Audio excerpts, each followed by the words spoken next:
کریں گے. اے مسلمانوں اپنی قسمت پہ ناز کرو نبی کی محفل میں بیٹھنے والوں. اگر آپ کی نیت سچی ہے تو آپ لائق مبارکباد ہے. اللہ ارشاد فرماتا ہے, اللہ کی رحمت جوش میں آتی ہے. اللہ ارشاد فرماتا ہے اے فرشتوں گواہ ہو جاؤ جتنے لوگ اس محفل میں موجود تھے, میں نے سب کے گناہوں کو بخش دیا ہے, میں نے سب کی مغفرت فرما دی ہے.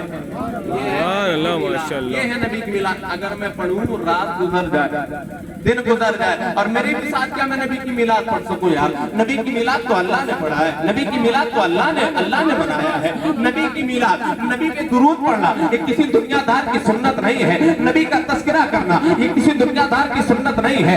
یہ کسی کے باپ کی سنت نہیں ہے, یہ کسی انبیاء کی سنت نہیں ہے. نبی کا ذکر کرنا یہ دنیا دار کی سنت نہیں بلکہ خود پروردگار کی سنت ہے. پروردگار کی سنت ہے. آپ کہو گے کیسے؟ میں کہوں گا قرآن پڑھتے ہو نہیں پڑھتے؟ آپ کہو گے پڑھتا ہوں. میں نے کہا قرآن کی آیت نہیں پڑھی, ان اللہ و ملائکتہ یصلون علی النبی یا ایھا الذین آمنوا صلوا علیہ وسلموا تسلیما.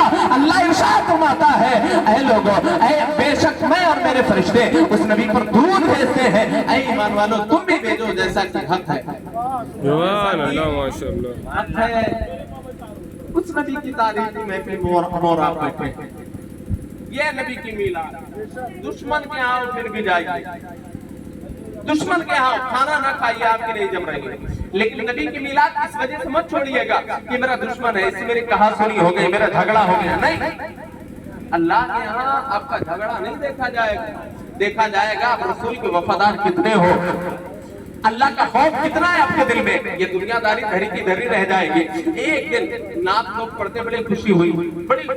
قسم خدا کی کسی شاعر نے کہا کہ لائیں گے میری قبر میں تشریف مصطفیٰ.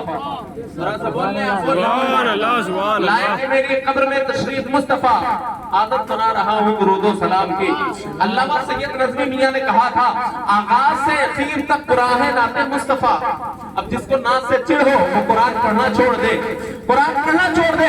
علامہ سید نظمی میاں نے کہا تھا آغاز سے, آغاز کا مطلب شروعات ہے, ابتدا ہے, پہل ہے. انہوں نے فرمایا کہ آغاز سے اخیر تک قرآن نعت مصطفیٰ. محبوب کے بیان کا کتنا انوکھا ڈھنگ ہے. ارے اپنے محبوب سے پیار تو وہ رب کر رہا ہے, ہم اس کی سنتوں پہ نہیں عمل کریں تو کیا کریں. کبھی زمین اللہ نے بنائے اسی نبی کے صدقے میں بنائے, اور ہم کیوں نہ نبی کی میلاد بنائیں, کیوں نہ منائیں. یہ زمین ہے تو اسی نبی کے صدقے میں, آسمان ہے تو نبی کے صدقے میں, کائنات ہے تو نبی کے صدقے میں, سورج کو روشنی ملی تو اسی نبی کے صدقے میں, چاند کو چاندنی ملی تو اسی نبی کے صدقے میں, تاروں کو کمکمہٹ ملی, روشنی ملی اسی نبی کے صدقے میں, جنت کو بنایا گیا اسی نبی کے صدقے میں, عرش کو بنایا گیا اسی نبی کے صدقے میں, کرسی کو بنایا گیا اسی نبی کے صدقے میں, کبھی عرش کو بنایا گیا اسی نبی کے صدقے میں, انبیاء بنے اسی نبی کے صدقے میں, اولیاء بنے اسی نبی کے صدقے میں, ہم اور آپ پیدا کیے گئے تو اسی نبی کے صدقے میں. اب آخری بات کر رہا ہوں, اللہ نے ارشاد فرمایا ارے اے میرے محبوب زمین و آسمان کائنات جنت و دوزخ کو چھوڑ دو, یہاں تک اگر آپ کو پیدا کرنا میرا مقصد نہ ہوتا تو میں اپنے آپ کو بھی ظاہر نہ کرتا کہ میں رب ہوں. میں اپنے آپ کو بھی ظاہر نہ کرتا کہ میں رب ہوں. اس نبی کی امت میں اور آپ پیدا ہو گئے, جس امت میں پیدا ہونے کے لیے